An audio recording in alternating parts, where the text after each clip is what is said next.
අපිට මතු මත්තේත් එකට ඉන්න ලැබේවා කියලා පතන්න නම් එපා. පැතුවොත් භයානක දෙයක් වෙනවා. මොකද දන්නවද භයානක දේ? මේගොල්ලන්ට කිසිම දවසක වෙන් වෙන්න බෑ. ඒ පින අවසන් වෙනකන් වෙන් වෙන්න බෑ. දැන් අපි කියමු රුවන්වැලි මහා සෑයට යනවා තරුණ දුවෙකුයි පුතෙකුයි ඔන්න යාළු වෙනවා.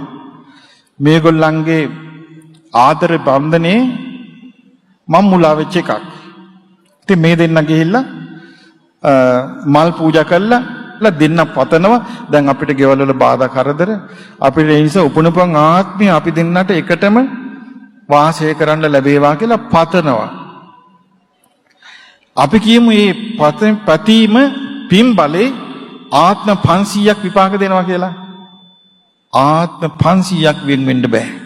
ඒ කොහොමද? දැන් මේ පතපු දෙන්න ඔන්න බුදුරජාන් වහන්සේට මල් පූජා කළා එකට ඉන්න පැතුවා. දැන් මේ දෙන්නා මැරෙනවා. එක්කෙනෙක් ගිහිල්ලා උපදිනවා නාග ලෝකේ. නාග ලෝකෙ උපන්න එක්කෙනා බලාගෙන ඉන්නවා අනිත් එක්කෙනා මැරෙනකන් එයා ගන්නවා එතනට. වෙන් වෙන්න බෑ. ආයෝම ගිහිල්ලා ඔන්න එක්කෙනෙක් උපදිනවා ආයේ මනුස්ස ලෝකේ.